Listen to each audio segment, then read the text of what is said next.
मई 1976 तक एनिलेस का शरीर जवाब दे चुका था। वो चल नहीं सकती थी, उसे निमोनिया हो गया था। उसका वजन गिरकर सिर्फ 30 किलो रह गया था। डॉक्टर ने कहा जबरदस्ती खिलाना होगा, लेकिन एनिलेस ने मना कर दिया। क्यों? क्योंकि एनिलेस की डायरी में एक राज छिपा था। उसने लिखा था कि उसने सपने में वर्जिन मैरी के दर्शन किए थे। उसे एक विकल्प दिया गया था, तुम अभी मेरे साथ चलो, सारी पीड़ाएं खत्म हो जाएंगी, या तुम इन शैतानों को अपने शरीर में रहने दो, तुम्हें बहुत तड़पना होगा, तुम्हारी मौत भयानक होगी, लेकिन तुम्हारी पीड़ा दुनिया के लिए सबूत बन जाएगी कि शैतान सच में होते हैं, ताकि लोग पाप करना बंद कर दें। एनिलेस ने दूसरा रास्ता चुना। उसने अपनी जान का सौदा किया दुनिया को विश्वास दिलाने के लिए। 30 जून 1976 आखिरी रात वो बिस्तर पर पड़ी थी, कमजोर टूटी हुई। उसने अपनी मां की तरफ देखा। उसी वक्त उसके अंदर कोई शैतान नहीं था, सिर्फ एक डरी हुई बेटी। उसने कांपते हुए होठों से अपनी मां से आखिरी शब्द कहे, मां कृपया मेरा हाथ थाम लो, मैं डरी हुई।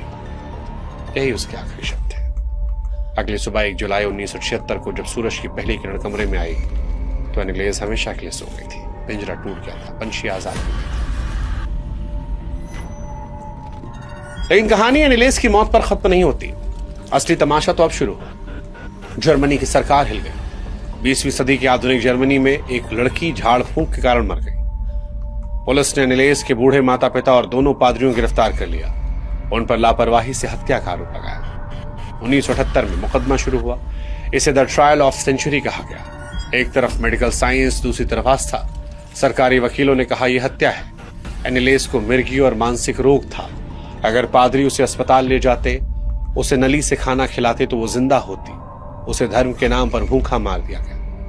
बचाव पक्ष के पास अपनी बेगुनाही साबित करने के लिए कोई गवाह नहीं था। उनके पास सिर्फ एक चीज थी, वो टेप्स। अदालत में सन्नाटा था। पादरी ने टेप रिकॉर्डर का बटन दबाया। अचानक कोर्टरूम की दीवारों के बीच एनिलेस की वो भयानक, अमानवीय, गुर्राती हुई आवाज गूंज उठी, आई एम लूसीफर। जज, जूरी, पत्रकार, सबके चेहरे सफेद पड़ गए। फिर भी कानून भावनाओं के आधार पर नहीं चलता। कोर्ट ने पादरियों और माता पिता को दोषी माना। 6 महीने जेल की सजा दी गई। कोर्ट ने कहा हम शैतान को साबित नहीं कर सकते, लेकिन हम लापरवाही को साबित कर सकते हैं। आज जब हम और आप ये कहानी सुन रहे हैं तो मकसद शायद पूरा हो गया, क्योंकि चाहे आप विज्ञान को माने या धर्म को, जब आप उन टेप्स को सुनते हैं तो दिल के किसी कोने में एक डर जरूर पैदा होता है।